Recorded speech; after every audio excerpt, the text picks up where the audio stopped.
Jennifer Lopez goes missing. Court calls her to testify. And he had a sex tape on J-Lo. Jennifer Lopez has multiple tapes. We knew then that there was a nice tape out there on J-Lo. You're saying that there's tapes and they're being shopped? Yes, there already have been tapes leaking around Hollywood, being shopped around to individuals in Hollywood. My focus right now is Sean Combs because he's a sex trafficker and he's using music and entertainment to sex traffic. You won't believe it. J-Lo's vanished. Rumor has it our Jenny from the block pulled a Houdini just before a big court date, fueling buzz that she's dodging some serious legal heat. Word is, she's skipping town, risking her entire career. This is no small drama. Her empire, her music, her films, all could crumble. This tea's boiling, and it's all about Jennifer Lopez. Our investigators confirm and corroborate what we've been told are names that will shock you. These are individual cases. There are indeed other perpetrators involved. They will be revealed when that particular individual case is ready to be filed. They already know who they are. And I'm talking here about not just the cowardly but complicit bystanders. That is, those people that we know watched this behavior occur and did nothing. And I'm talking about the people that participated, encouraged it, egged it on. They know who they are. Yo, word on the street is that Jennifer Lopez will be required to testify in Diddy's trial because she has allegedly been mentioned a bunch of times in the... I mean, she was one of the close. I feel like anybody he dated should be, right? Because I'm pretty sure he shared stuff with them. You know, when you do your pillow talking, yeah.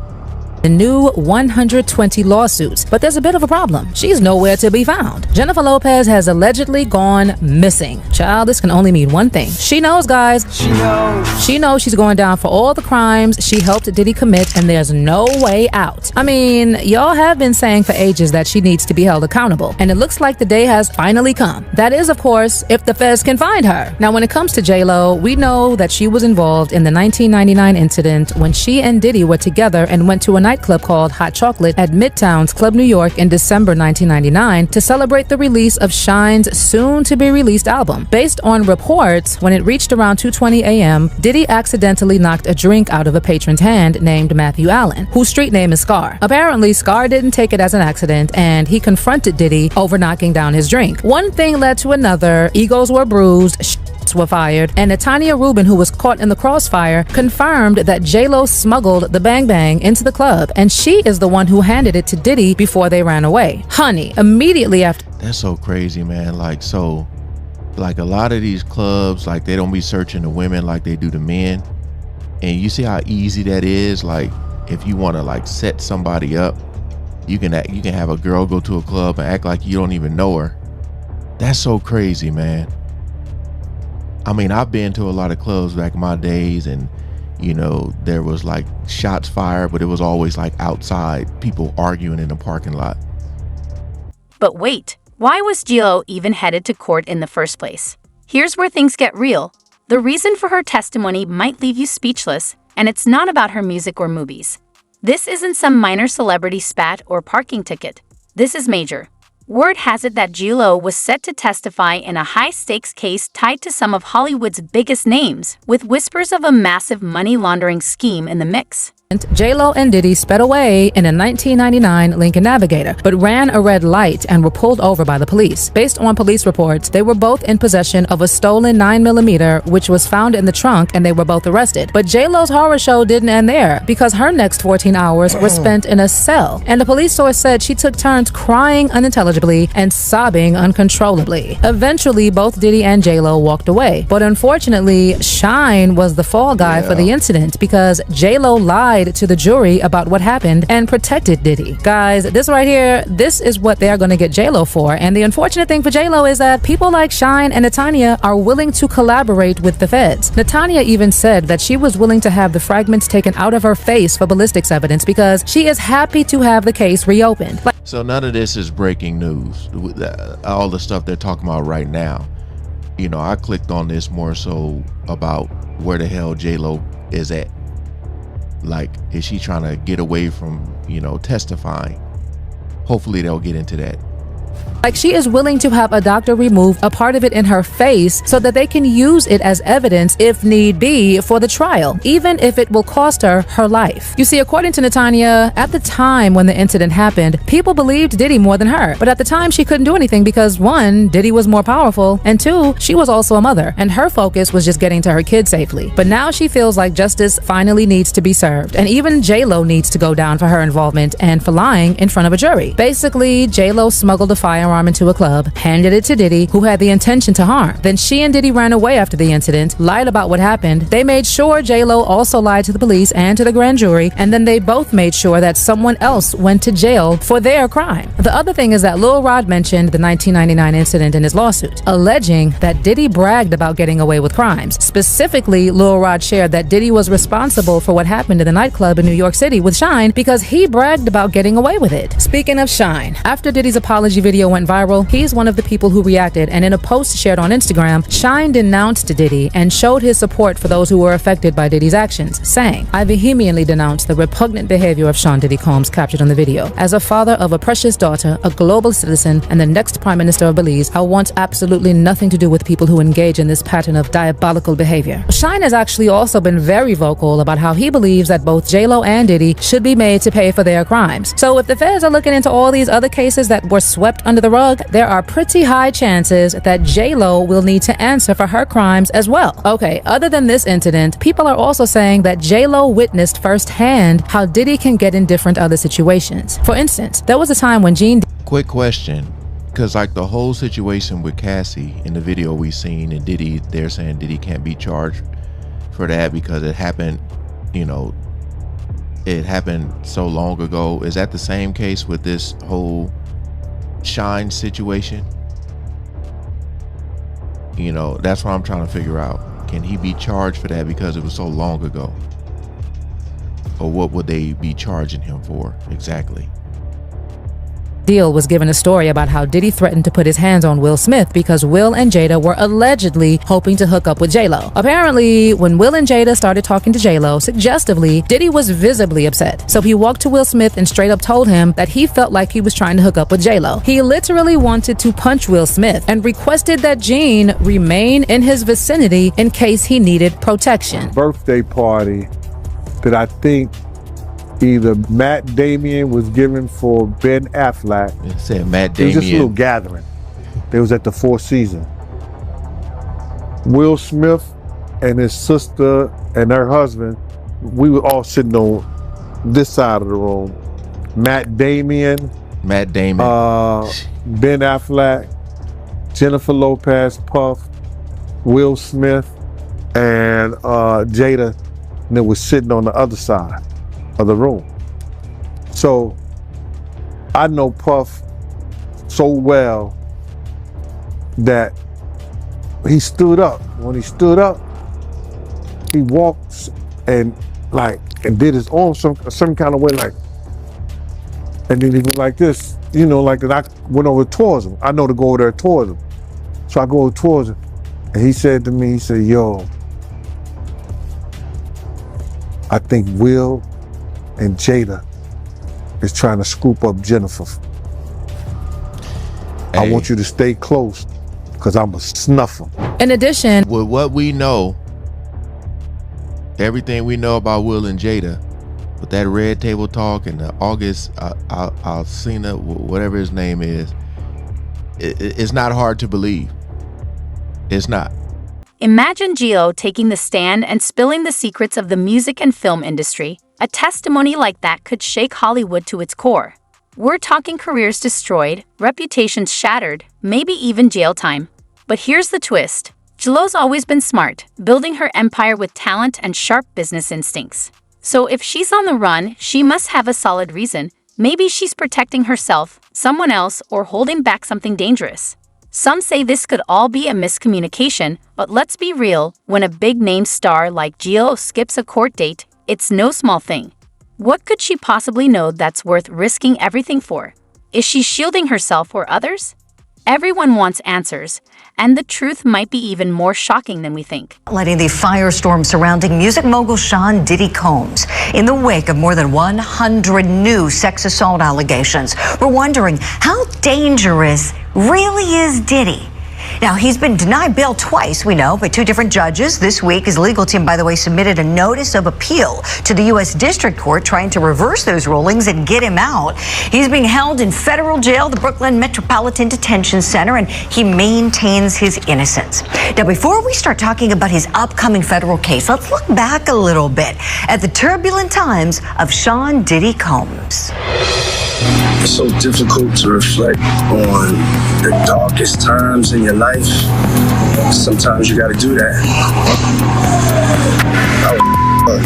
I was disgusted then when I did it. I'm disgusted now.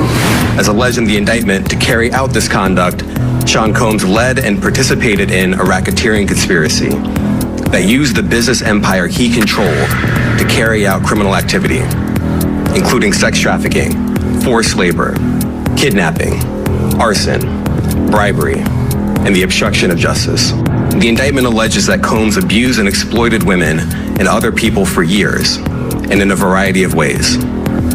As alleged, Combs used force, threats of force, and coercion to cause victims to engage in extended sexual performances with male commercial sex workers. Agents seized evidence of the crimes charged in this indictment.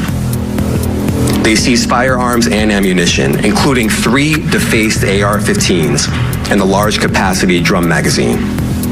They also seized evidence of the freak-offs, electronic devices that contain images and videos of the freak-offs with multiple victims. And they seized cases and cases of the kinds of personal lubricant and baby oil that Combs' staff allegedly used to stock hotel rooms for the freak-offs, more than 1,000 bottles altogether. There's nothing that the government said in their presentation today that changes anyone's mind about anything. He's been looking forward to this day. He's been looking forward to clearing his name, and he's going to clear his name. And we're going to stand by his side as he does. We believe in him wholeheartedly. Our youngest victim at the time of the occurrence was 9 years old. We have an individual who was 14 years old. We have one who was 15. 25 of the 120 individuals who are plaintiffs in these cases were minors at the time of the acts complained of. He believes he's innocent. I believe he's innocent. And we're going to fight this case with all of our might until we don't have to fight anymore. We have a very special guest we want to welcome in now. He's a retired NYPD detective, widely known as the hip-hop cop, Derek Parker. Derek, good morning to you. Thanks for coming on Opening Statements. Good morning. How are you? I'm wonderful. Thank you. Let's take a trip back to the 90s together, please. Back in the 90s, set the scene for us. I understand that you were tapped to start up the NYPD's Rap Intelligence Unit. Yes, I was given that task to create this unit to deal with the violence in the hip hop community and to provide a better understanding of what went on from the police commissioner and the chief of department. So then how did you get in contact with Diddy for the first time? What was the first time you two crossed paths? Well, I've been watching Diddy for a while back in the 90s, and one of the bigger events that I had was the shooting at Club New York involving himself with J-Lo and Shine. I was tasked to go there. I got a phone call in the middle of the night to get up and go to the city because this happened. And when I went to the precinct that night, it was very chaotic because all the lawyers were outside and they were all applauding me, saying somebody with brains has finally showed up. We want to see our client. It was really, really a chaotic scene. So basically what happened was that there was a shooting inside the club where Diddy, I call him Puff back then, was in the car with J-Lo and Wolf, his bodyguard. They took off and left, and Shine, who was with them, apparently came out with a gun in his hand, and the police arrested him on the spot. And then what happened was that while they were in the precinct, they brought J-Lo and Diddy back with Wolf to the Midtown North precinct, and when they brought them back, I spoke with them very briefly, and then we transported them back to Midtown South. That was where the precinct of occurrence was. And then the DA came in, and then he handled the case from there, and then they did the interviews, and then we went from there and handled that case. Celeb is raising the stakes by vanishing in an unexpected spot. Whether she's hiding in plain sight or on a secluded island, tracking her down won't be easy. Known for her glamorous trips to street tropes and Turks and Caicos, She's keeping a low profile this time, no yacht photos, no designer bikinis. Some say she might be in Argentina, away from the US and close to Latin America, which she loves. Others think she's in Dubai, basking in luxury, safe from extradition. Wherever she is, Julot's escape has everyone talking. Did you agree with how that case wound up proceeding against Shine? Well, I have to say that, Shine was caught with a gun that night. So it happened with him. I can't say he's totally innocent, but, it went the way it went. I mean, it was very difficult because there were conflicting statements from witnesses that said what Diddy did. One person said he had a gun. Some people said he didn't have a gun. It was just a lot of things going on back then. The DA had a very tough time to prosecute that case. I was going to ask you about that, Detective. Weren't there two guns, according to some accounts, that Shine had one and Diddy had the other? Well, the other gun you're talking about was probably found in the car that they were traveling in. That was the second gun that was that had been found that night. So the police had recovered two guns. You're correct in that. Gotcha.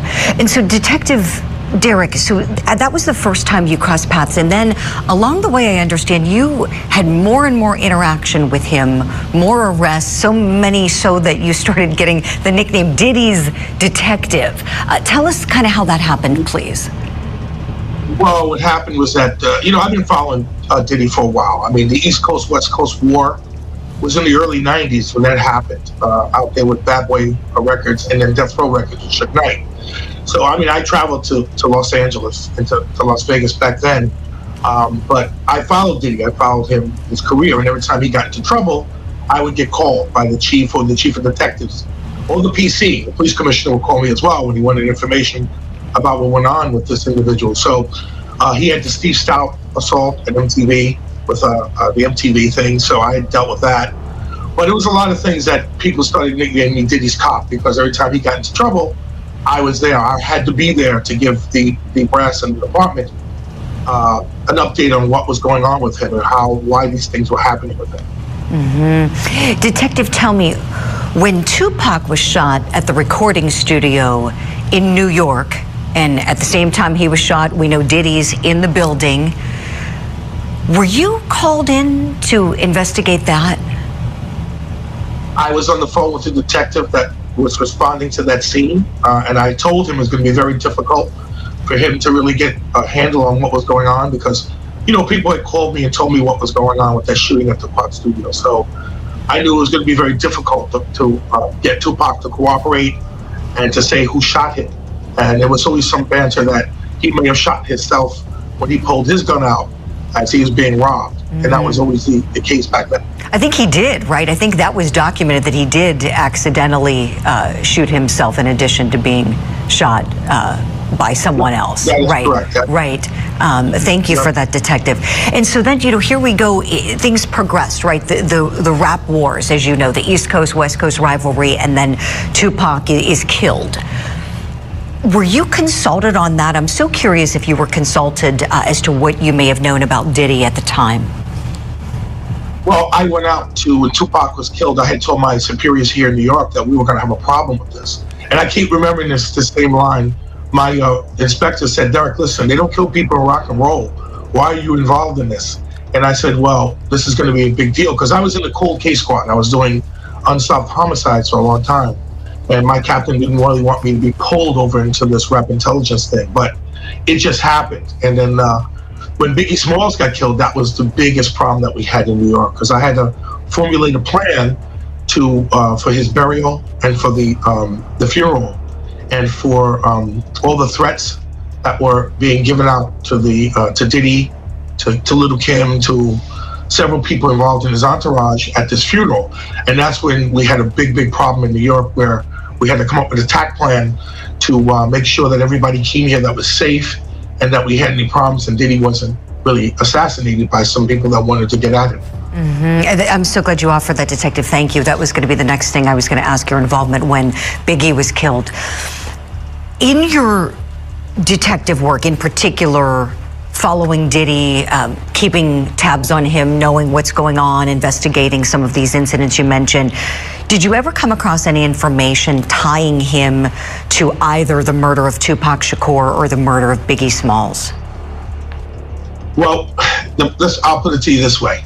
The murder of Tupac Shakur was done by some individuals that were out in LA. It's an LA-based informational about the people that were involved.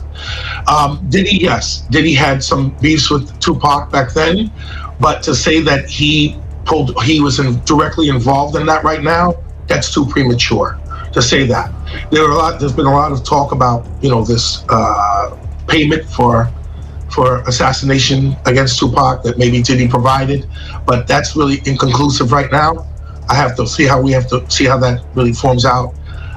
As far as the Biggie case is concerned, the individuals that were involved in that, one of the individuals is dead, from what I know. And in the Tupac case, 3 of the individuals are dead, and there's only one person that's still alive, and that's Keefe D, and he's going to be going on trial next year sometime for the murder of Tupac. Right, Detective. And as you said, a big question is whether or not information may come in about any alleged payment, allegedly for $1 million for the deaths of Tupac Shakur and Suge Knight. Was that statement made by Diddy is a big question here. I'm wondering if we're going to get some answers. Detective Derek Parker, I have so many more questions for you. You have lived a fascinating life. You've written a book about some of your casework. Take a look at this. I got it up on the screen. Notorious C.O.P.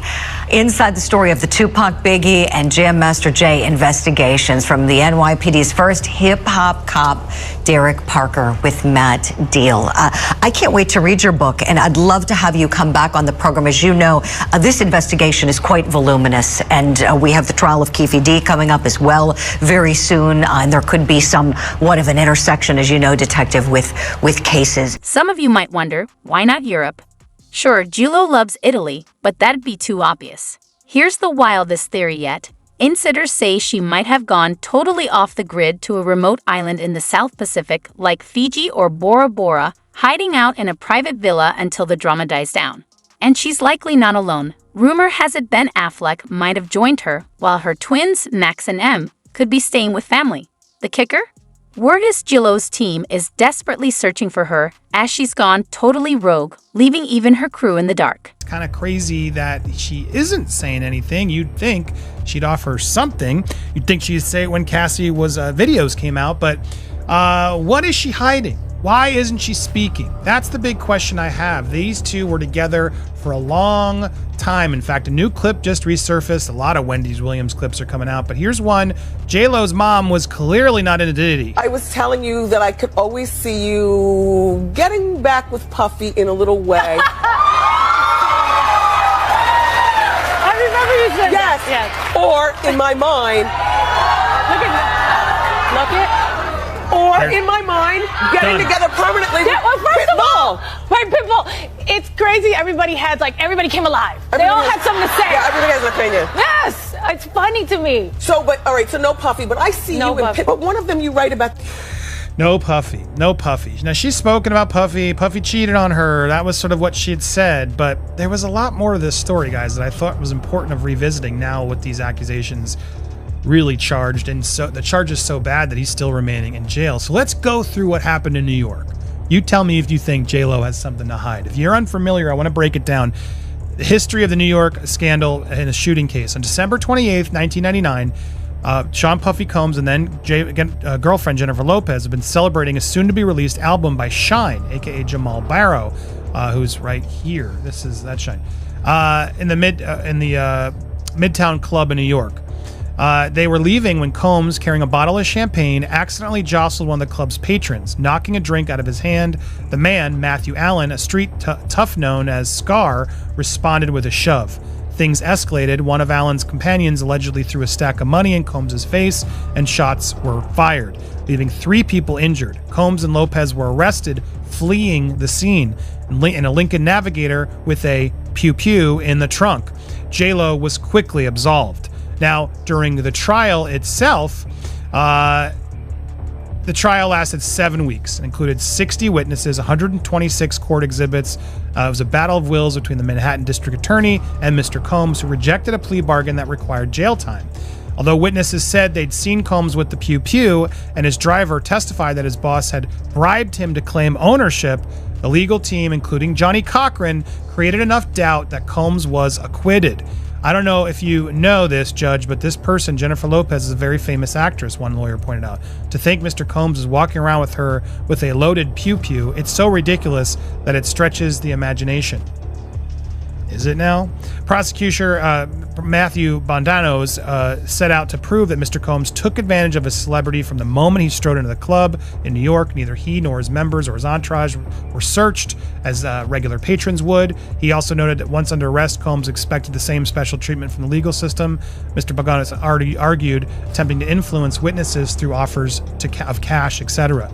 Prosecution witnesses, including the most seriously injured victim, Natania Rubin, testified that Mr. Allen, who goes by the nickname Scar, threatened to kill Mr. Barrow, Shine, who performs under the name Shine. Miss Rubin then said she saw flashes from 2 shots, one each fired by Combs and Shine, and grasped her face as a bullet smashed into her nose. After 2 days of deliberations, a jury this evening acquitted Sean Combs, hip-hop mogul, of possession and bribery charges stemming from this incident in Manhattan in 1999. In the end, it was Shine who was served almost 9 years for possession, reckless endangerment, etc., though he did so angrily, claiming Combs had sold him out to save his own skin. After his acquittal, Combs changed his nickname to P. Diddy in hopes of putting his past behind him. Think Joe's ditching her team was bold? Wait until you hear about the impact on her finances.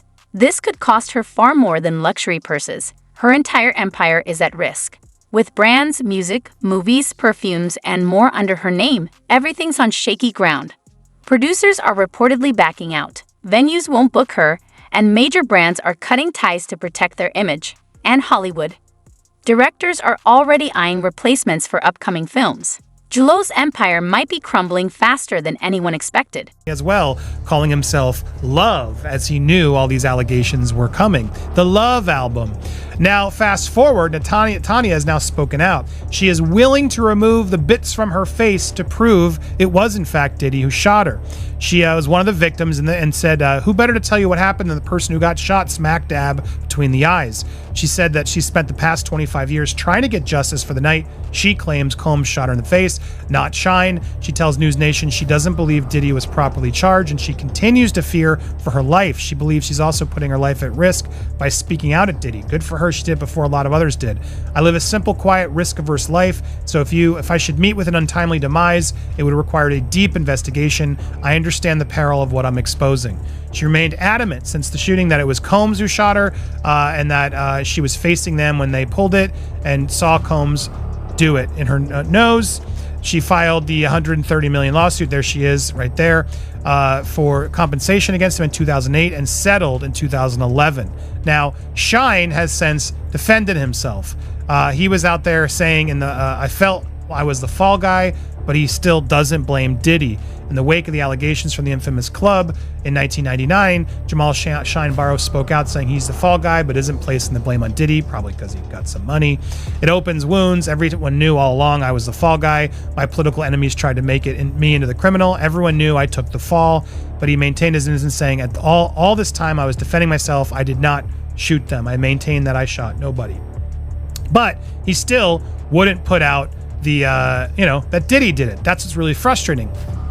Now, furthermore, Little Rod opened up about this as well in his lawsuit, which we have here. And he opened up that he found filed this explosive lawsuit, as we know, and he was often bragging about, bragging over and boasting over the fact that he got away with it. That's what he was saying in this lawsuit. Law enforcement tell the Post that the infamous shooting and the trial could potentially be reinvestigated as part of this federal probe, which is now happening. Diddy is arrested, but they got eyes on him in Miami, and the feds are talking to witness after witness who is familiar with the case. They're corroborating everything they can, but everything past and present is on the table. Woo!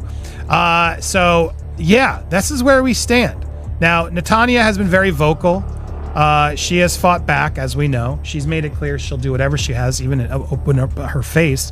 And now a lot of other clips of J-Lo's mom coming forward about how she would never allow it to her daughter to go back with him, as we just saw at the beginning of this video. This idea, could J-Lo have held the weapon in her purse in that club so he could get it in easier? That's always been the question. What did she know? Why did she get off so easily? Why is she not talking now? Why not express the whole frustration of what you did back then and throw this monster finally under the bus, or admit he didn't do it? It's very odd to me that she and so many others are staying silent now that so much is out there. Is she waiting for the guilty verdict? I just think it's a little too late, J-Lo. Now is your chance as you're trying to rebuild your brand. I know you were together, you had a history. Tell us the truth. I think at this point it's important you give us something to stand up for the victims and help put this away. Or are you complicit in it? And is that why you're silent? Look, I don't know. I want to know the truth, and that's why I find her silence to be